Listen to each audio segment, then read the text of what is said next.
Hello everyone and welcome back to MixBuzz TV mixing and mastering tutorials on YouTube. Thank you all of you guys for your support. The channel keeps on growing.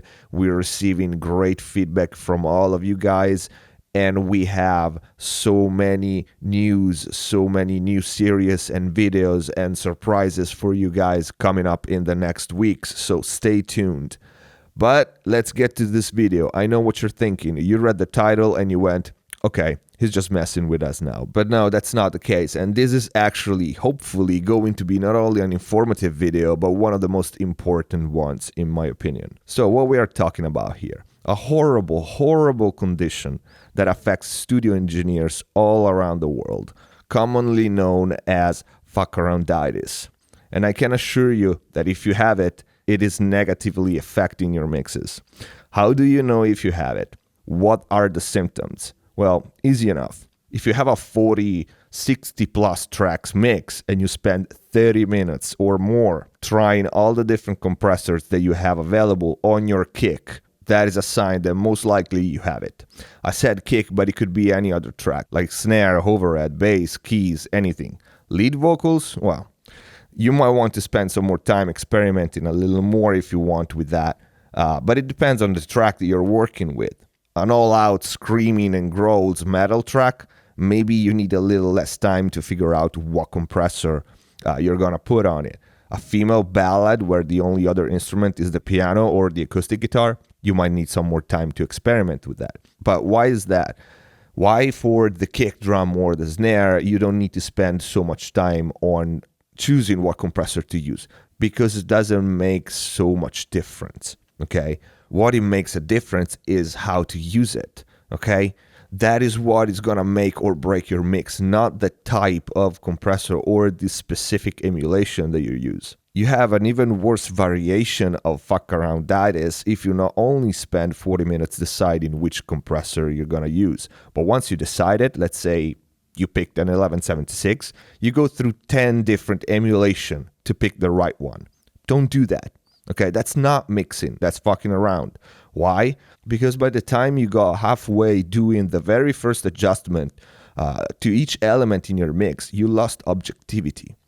You already heard the track so many times that you get used to how it sounds, and it might sound good, but if that's the case, this video is not for you, okay, you're good to go. But if you're not happy with the result at the end of your mix, there you have it. Okay, you need to move fast and have fresh ears for the very first part of the mix when you do the overall levels and the first major adjustments, okay, with the EQ and with the compressors. Experiment with plugins in your free time, not when mixing. And I'm talking about compressors because that's a subject that many people are confused about. Compression is something that it takes a lot of time to understand and master, and it takes even more time to get to know intimately your tools, your compressors, whether they are hardware or software. And the same goes for EQs, but for EQs another variable enters the field, and that is the no limit full parametric EQs, the ones where you have no limits on how many bands and filters you can add. Now, if you're an experienced mixer, that's not gonna be an issue. But if you're a beginner and you're not comfortable with your skills with the EQ, then you need to limit yourself. Not only you have to avoid spending hours choosing which analog emulation you're going to use, but you're better off picking an EQ that has a limited amount of bands and controls. The important thing is what you do with the EQ, okay? Not which digital incarnation of a given analog EQ you pick. It won't make that much difference, I promise you. Not even hardware. When you have like 4 or 5 pieces of hardware in a mix, make a difference. And this goes for pretty much any processing you're doing in your mix. You have to have your go-tos plugin, and if they don't work, set them up anyway, move on, then you'll come back later when the mix starts to sound like a mix, like an actual song, and then you can spend time trying to fine-tune whatever it doesn't work or find the right tool for a given track or for a handful of tracks, okay?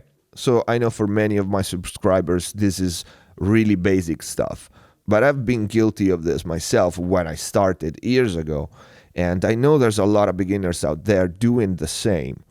And for those, I will give you some quick examples of few go-tos plugin based on what I have, based on what I like and use. Okay, let's get started. Compressors. I want to go easy on this because I'm bad myself and I own and use a ridiculous amount of different compressors, both hardware and software, and I know how it feels when you have to pick one from a long list. It feels like you're a boy in a candy shop. I feel you. I know that. You could mix an entire album with one compressor if it's versatile enough. But for sure, there are tools that are made for certain tasks that works better. And we need to have some fun when mixing, okay? So for this reason, let's stick to 4 compressors. Now, I'm giving you an example of what I have and what I use here, but you can apply the concept to any of the plugins or the hardware that you already have, okay? This is the concept. 3 of them need to have easy to set up controls, and one of them can be more advanced. For example, our compressor. Our compressor, you can mix everything with this one, okay? It's so versatile and it's just easy to set up. But if you need more color, stick to the classic. LA2A is a standard for a reason. 2 controls, easy to set up. 1176, another industry standard for a reason, is very versatile, very good sounding, has some more controls compared to the LA2A, but still pretty easy to set up. Okay, then you have the 4th compressor that we said it can have more advanced control. Now, if you want analog style compressor, okay, you prefer that kind of tone and color, go, for example, with an API 2500. It has a lot of controls. It's very versatile, both for mixing and mastering and single tracks, okay? It has all the controls that you can possibly need. Or you could go, for example, with a FabFilter C Pro, or even simpler, with the channel strip compressor in the Avid channel strip, okay? That has external sidechain, has threshold attack, knee release, depth, so to limit the gain reduction, is very, very comprehensive set of control. But in any case, try to stick to the simple one first. Try to make that work. And if it doesn't work, go to the advanced one, okay? And if you're at the beginning of the mix, set the simple one anyway, even if it doesn't sound the way you had it in your head. Just set the simple one up and go on with the mix. Then the EQs. We said we stick to limited amount of bands. Countless records have been mixed on SSL, so grabbing an SSL type EQ is a safe bet. 4 bands, 2 filters. Your track shouldn't need more than this, at least for the first incarnation of your mix.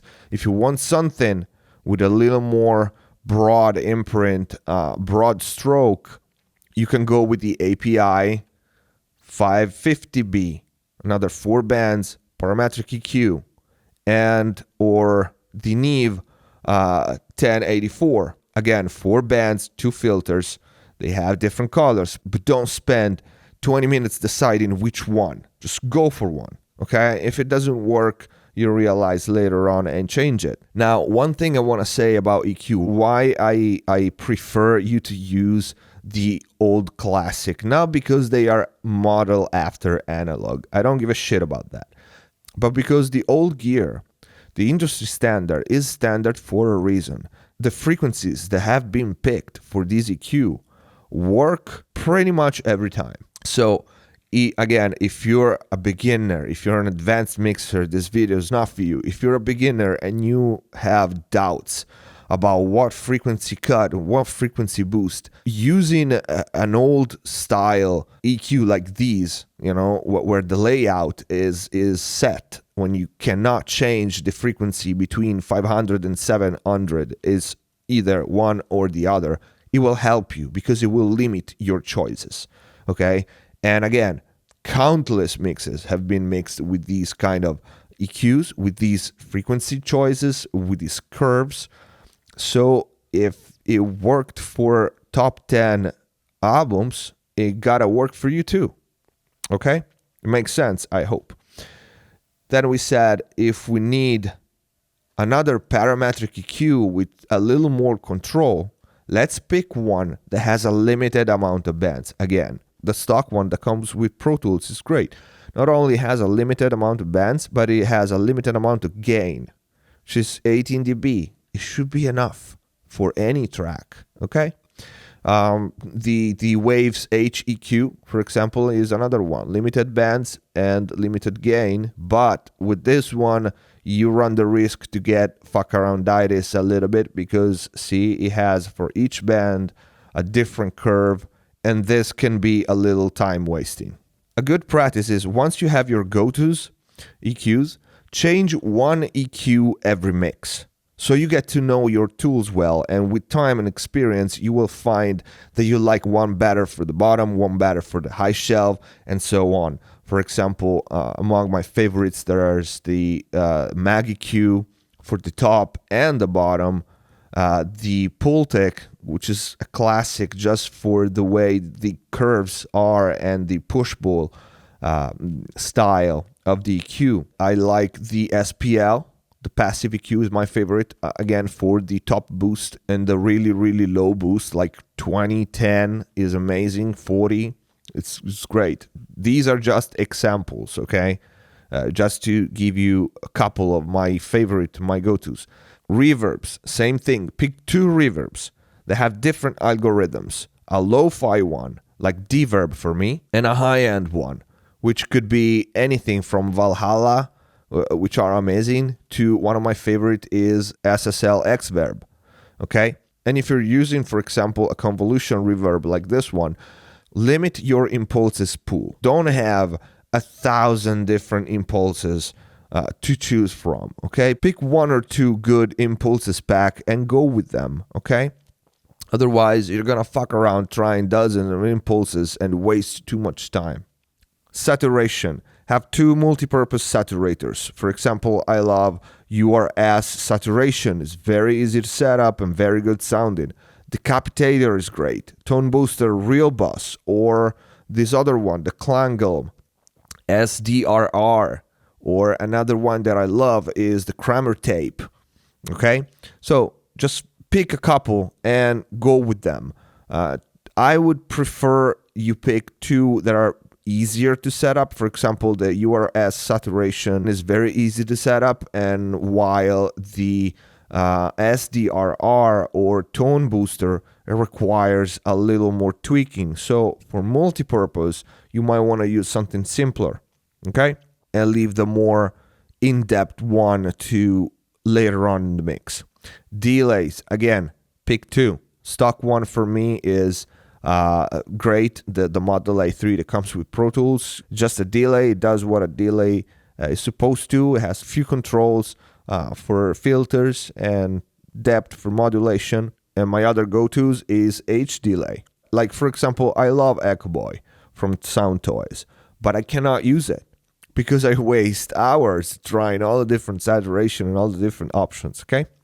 So I rather stick to these simple ones for my first run, my first test mix, and then, you know, I'll go and tweak and change one or two delays if I need to with something more versatile. You can take this concept even further and choose to use only channel strips as your first and only processor for every track to get to your rough mix at least, which should still sound okay. But I gotta be honest, I do find that a little bit difficult myself unless the material is very good, recorded well, and arranged better. So that might be a stretch. So I don't want to drag this any further. I'm sure you guys got the concept. And it goes for any process, setting levels, bands, anything. Be quick and move on. I know many of you already knew all of this, but the concept that I want you to take home, the message that I want you to take home is how important to stick to this concept is when mixing. Because nowadays we have so many options, too many, and having too many options is like having none. It will not only hurt your mixes, but it will give you fuckarounditis, okay? So this is it for today. I hope the video was somehow useful, even if I didn't show you any cool trick. But this is really the foundation of any project. Move fast, keep your perspective fresh, your ears fresh, and have a bunch of plugins that you can use right away, like they are an extension of your arm, like they are an extension of yourself, and you don't need to think about it, okay? Get it done, move on. When your rough mix, it sounds pretty decent, then you go back and tweak things. So stay tuned for the incredible amount of news and new videos and new series that we're gonna have on the channel. There's gonna be a switch. We're gonna have hardware reviews, hardware tests, microphones, compressors, and all that good stuff. So stay tuned. If you like this video, please don't forget to click the like button, subscribe to the channel, and see you next time.